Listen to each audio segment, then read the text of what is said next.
nothing but the truth. Russian President Vladimir Putin has just completed his long-delayed bilateral summit with Prime Minister Narendra Modi.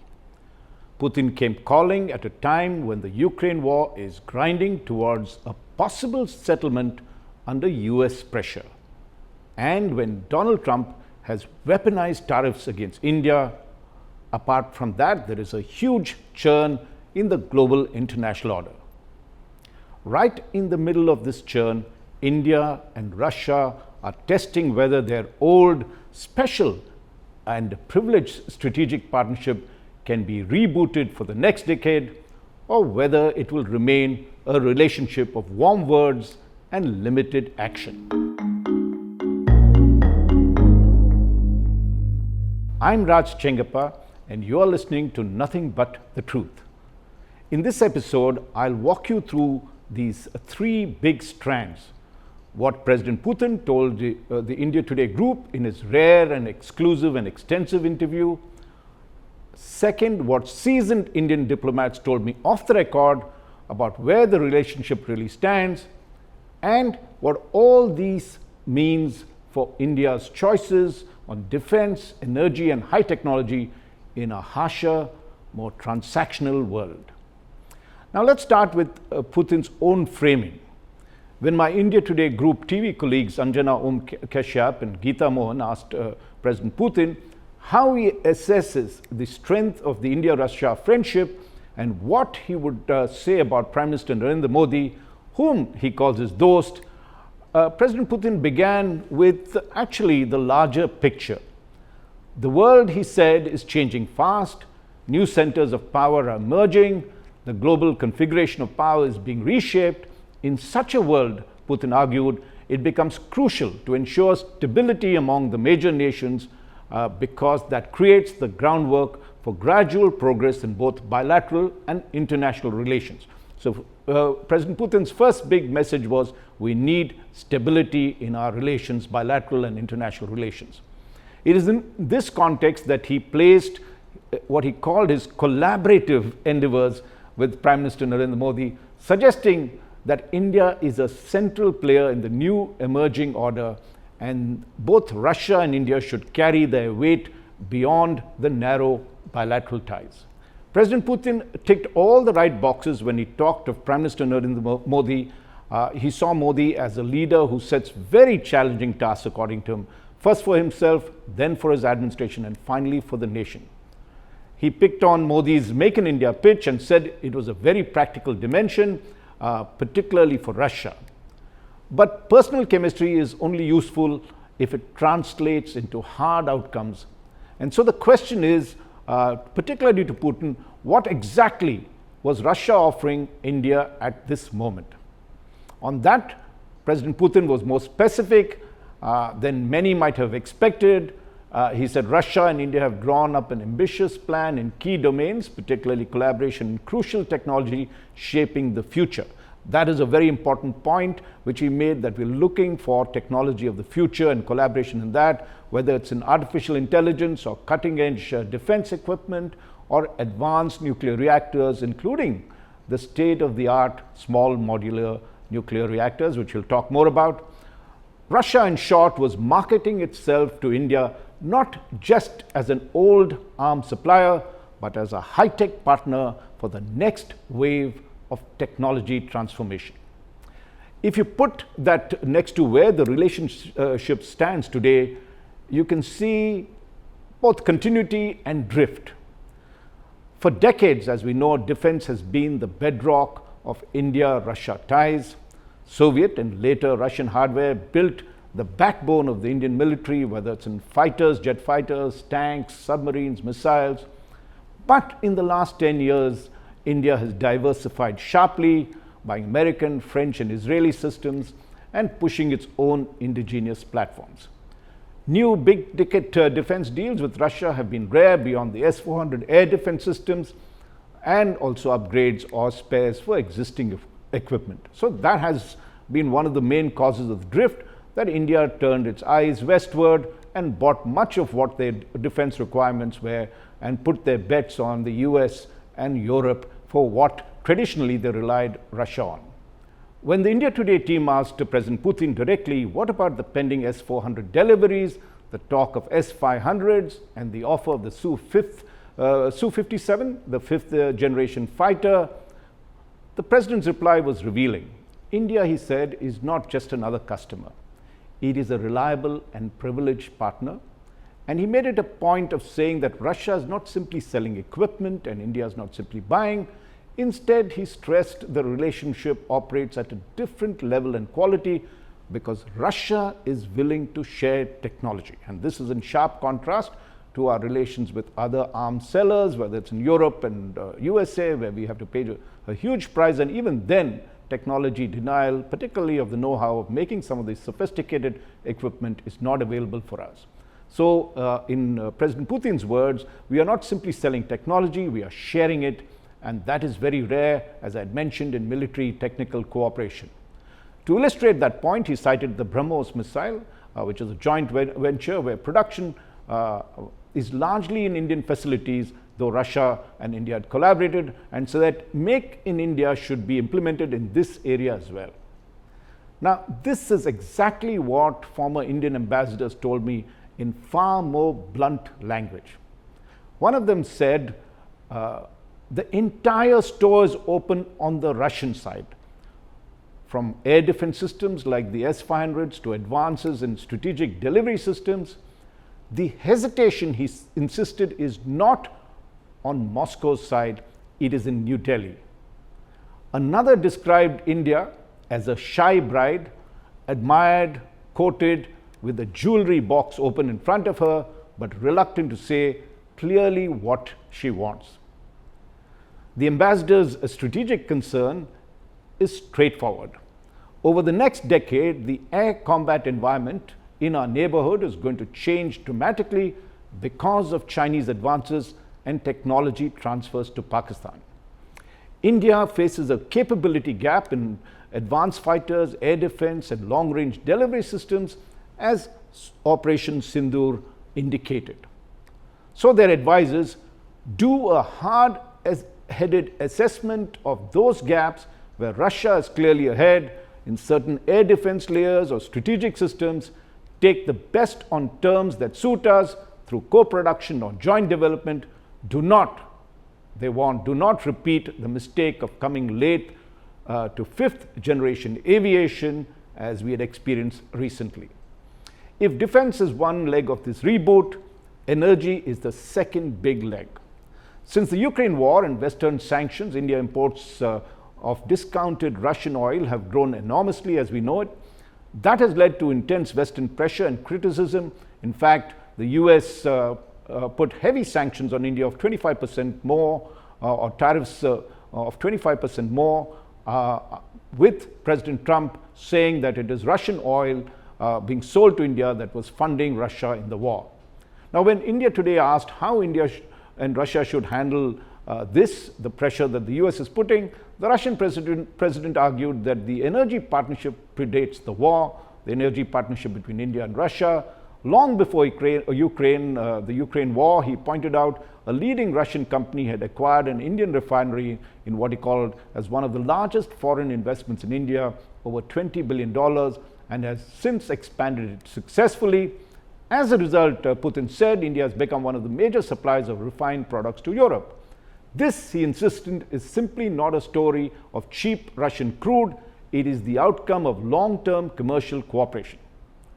For India, Putin's most relevant line was this: the United States itself continues to buy nuclear fuel from Russia for its reactors, and if Washington has the right to buy Russian fuel, why shouldn't India have the same privilege? That was Putin's big question to President Donald Trump.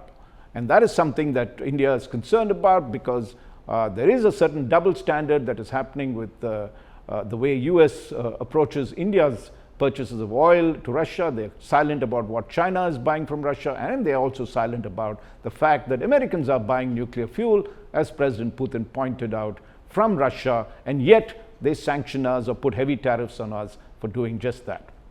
Now, when pushed on the sanction issue or the sanctions question, whether Russia would pull back or push harder in the face of American pressure, Putin moved from economics to politics.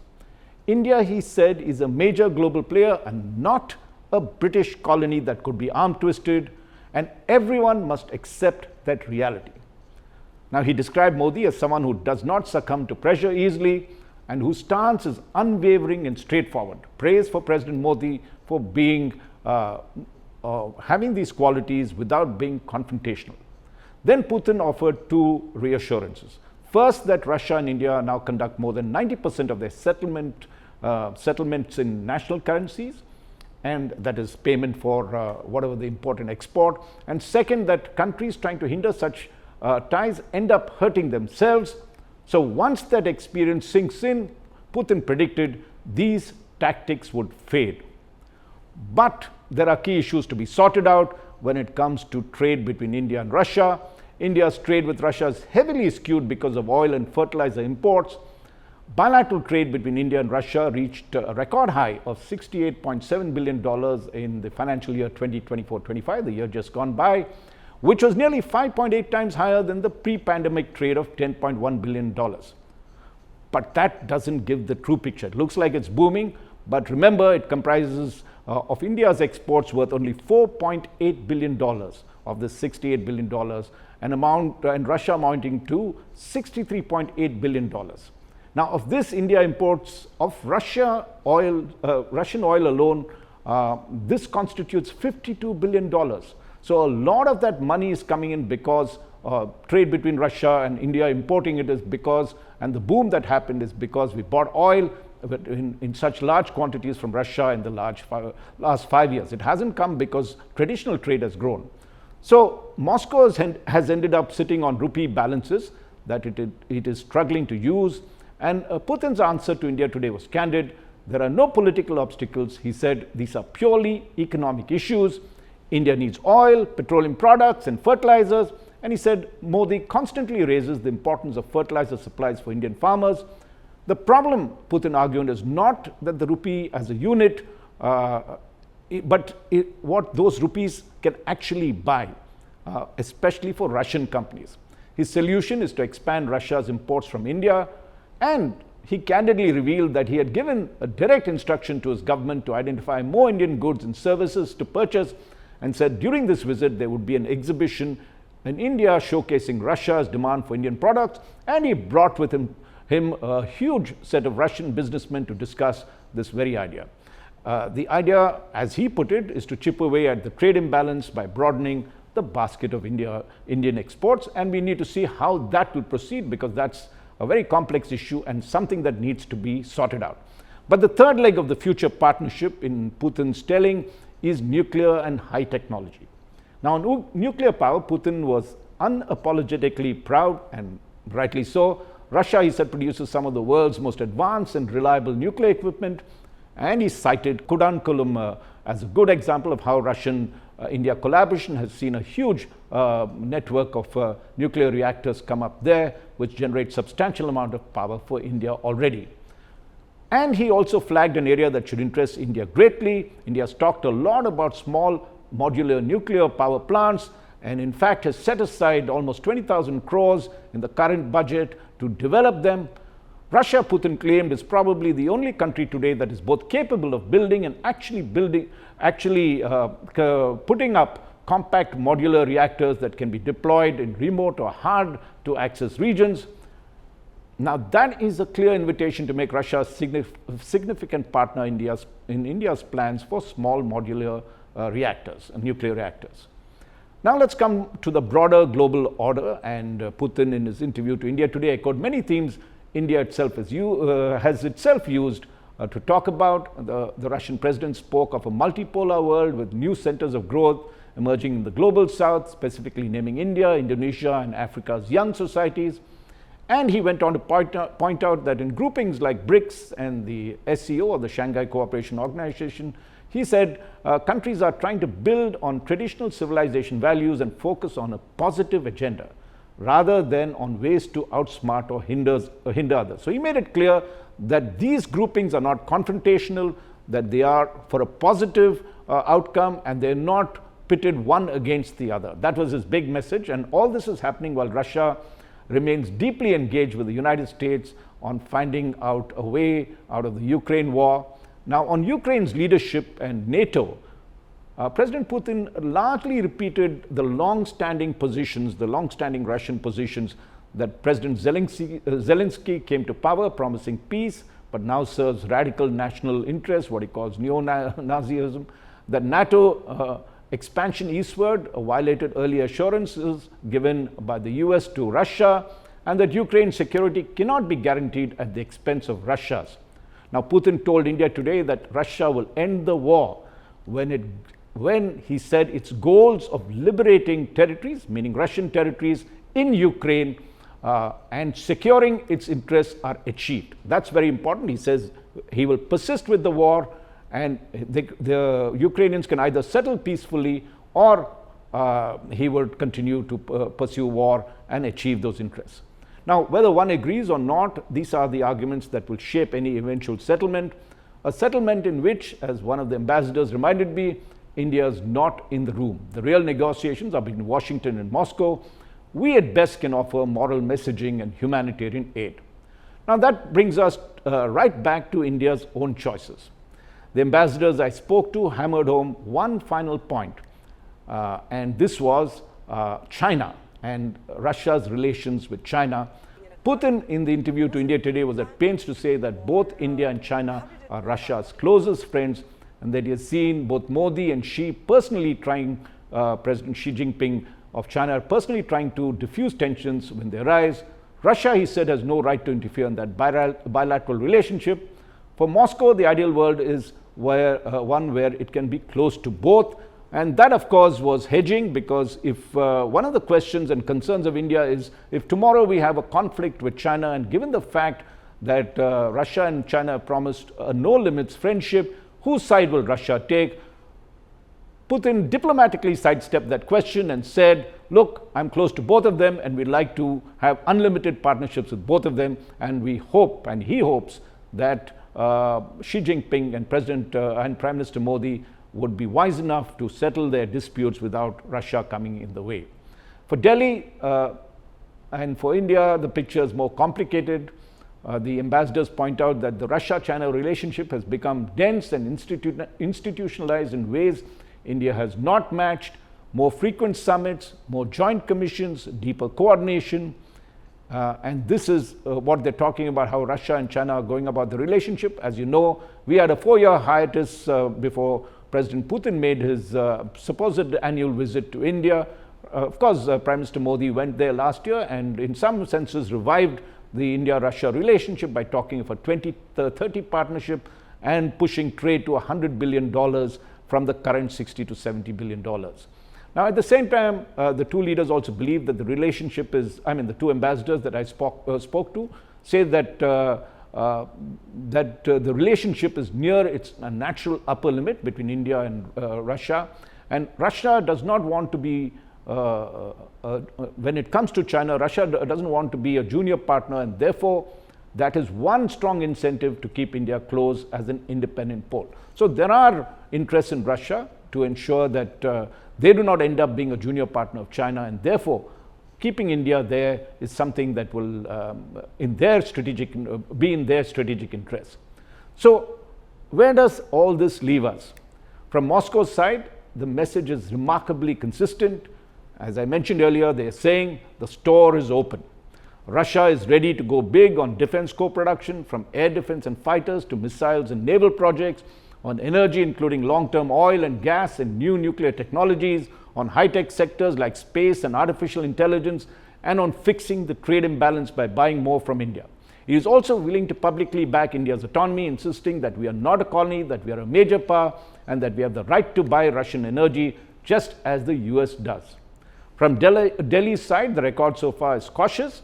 We have taken the discounted oil, we have kept the defense relationship alive on legacy platforms, and of course invested recently on more. We're exploring nuclear and high-tech avenues, but we have not yet made that decisive, clearly articulated what people call the big leap that would anchor the partnership for the next 10 years, partly because of fear of sanctions, partly because of our deeper engagement with the US and Europe, and partly because of our own strategic hesitations. Many feel that these hesitations are being overcome right now, given the kind of positive signals that came in from President Putin and the fact that this visit called for a reboot or looked like calling for a reboot of the relationship between Russia and India, which I had said had been adrift for the last 3 to 4 years, but is now back on stream.